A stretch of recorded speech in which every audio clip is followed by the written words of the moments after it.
when it comes to stocking up on ammo, I believe that there's a few mistakes that people can make, primarily 3 specifically.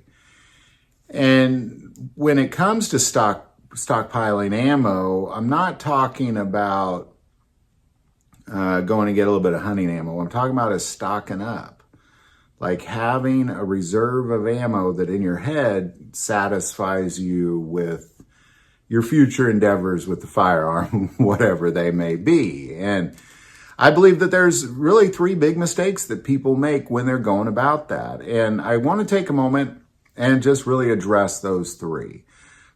Because I think that if you just kind of refine your stockpiling efforts by thinking about these 3 things, I think it could save you a lot of money and save you a lot of waste. Let's put it that way. All right, number 1 is spending too much money. There's definitely times of the year, there's definitely places you can go to, there's definitely ways to manage the amount of money you spend to benefit you, to ultimately spend less and get more ammo. Not necessarily is quantity better than quality, but you can get a lot better quality and a lot better quantity both if you just focus on how you're spending your money when it comes to stocking up on ammo. And there's a couple things I recommend. Number 1, don't feel like you got to get it all in one fell swoop. Buy a box here, buy a box there. Maybe this is on sale, so you buy a few extra boxes here. Shop around. Look around at your local places. Find out which practice ammo you like the best. Quit wasting money on the practice ammo you don't really like or doesn't work as well. Find the defensive ammo you like the best and just kind of focus on it instead of just having a bunch of random stuff. So it's important that you really kind of focus on the financial aspect of it. I think when people stock up on ammo, they just buy a bunch of ammo and they go home with it. I recommend take your time, shop around, buy a little bit at a time here and there. That way it's not breaking the bank. Figure out what you like best and kind of stick to those areas as best you can. All right, number 2 is really going to come down to the quantity. I believe that there's a lot of people that have a bigger ammo stockpile than any problem they will ever face. There's people that are preparing for the zombie apocalypse when really their biggest problems is maybe the raccoons are a little pestery in their neck of the woods. There's a point where you just simply have too much. You have too much.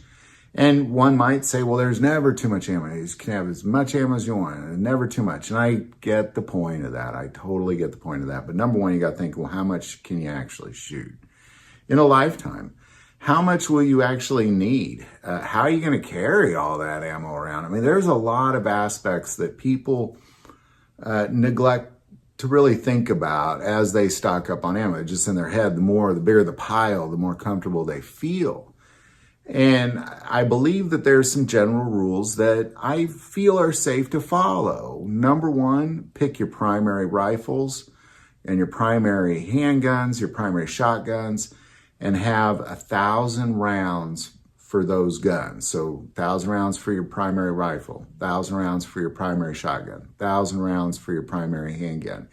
And then all those secondary guns, like your hunting rifle, maybe that old nostalgic war rifle you never really shoot, there's a lot of other guns that you don't necessarily picture yourself needing in kind of a scenario where you should have a stockpile of ammo, whatever that scenario looks like to you. You don't need it for all those guns. So just focus on your primary weapons. Stock up on those. Have a little bit on hand for the others.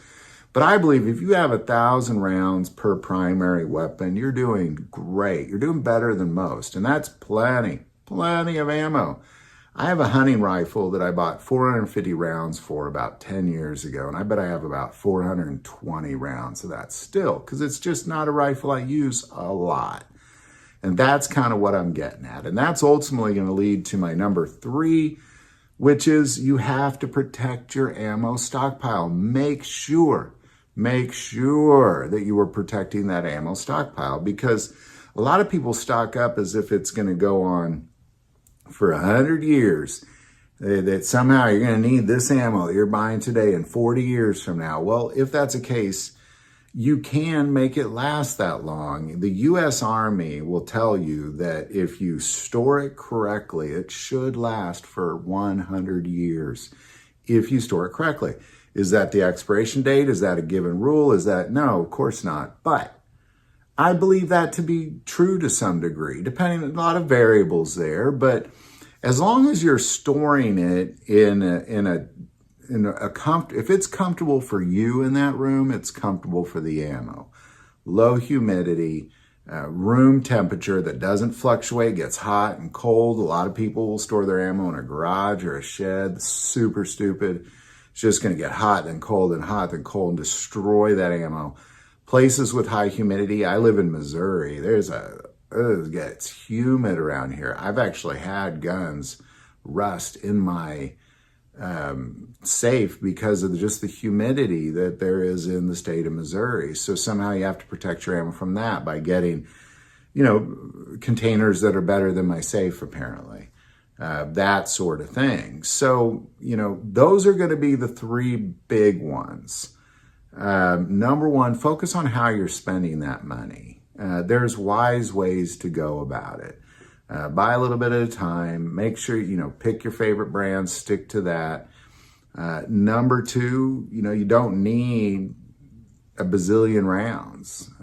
You can't carry that many rounds. If you ever had to leave your homestead, there's nothing you could do with that many rounds. And honestly, do you picture yourself in a scenario where you're battling somebody or something and you're like, oh no, I fired 1,000 rounds today and now I'm running low on ammo? Most likely not. Most people in a self-defense situation fire 0 to 3 rounds on average in their entire life. And that's just realistic. You take the police and you take the military out of the equation, you just put your average citizen is going to actually pull a trigger and fire a round in self-defense, most likely 0 times their whole life. But quite possibly, if you do have to pull it, you usually get to 3 and that kind of ends that gunfight. And then that's the only gunfight you ever get in your whole life. So just try to be more realistic. Again, are you preparing for the zombie apocalypse or some sort of squirrel uprising? Like, just really think about what are we actually preparing for and limit the volume of ammo. There's other preps to be made. And again, number 3 is make sure that you're storing it well. Just take some time, get good containers, store it well, store it in a place that's consistent temperature-wise, and then just count your blessing because you got a bunch of bullets that are going to do well. So there you go. There's the 3 ways that you should protect your ammo stockpile. I'm sure there's a bunch I didn't mention. Put it below. I do want to take a moment and say most people watch this channel, hey, they're not subscribers. Click that subscribe button. Greatly increases the algorithm and our ability to get these messages out. That link is below. But the most important part of this channel, we take prayer requests. So please don't ever hesitate to send that in. Thank you for watching this episode of God, Family, and Guns. And as always, love God, love your family, love God.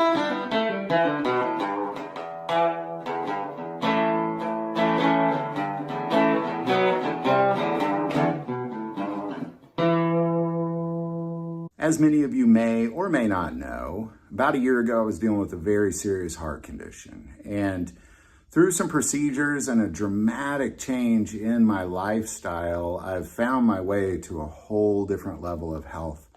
And one aspect of that, and it's something that I believe is extremely important to talk about because Americans are not talking about it. I've really never heard anybody talk about it, to be quite honest, is the health benefits from the super hot peppers like a Trinidad scorpion pepper, because that has been one aspect of what I have done over the last year. Is a friend of mine who lost 110 pounds in 7 months just drinking a drink that he made with Trinidad scorpion peppers.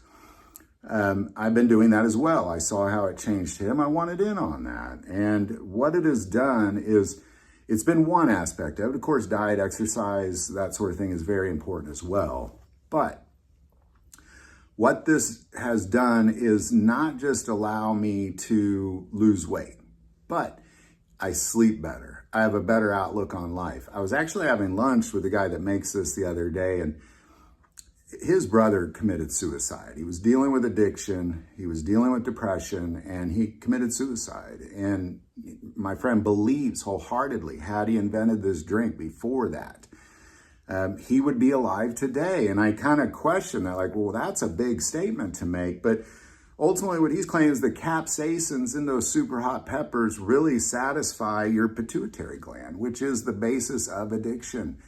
And if you watch Johnny Schofield on YouTube, check him out. But he's fought addiction, and now he's addicted to hot peppers instead because it satisfies that same desire. So I think it's important to talk about better outlook in life, sleep better, lose weight, fight addiction. The link's below. Check it out. Just drinking Trinidad scorpion peppers, and it is hot. I'll give you a little warning, but he's taken out the binding agents that, so when it's hot, it's only hot for like a minute or two. It doesn't burn for hours. So there you go, man. I couldn't put down Trinidad scorpion peppers. This is how I do it. That link is below.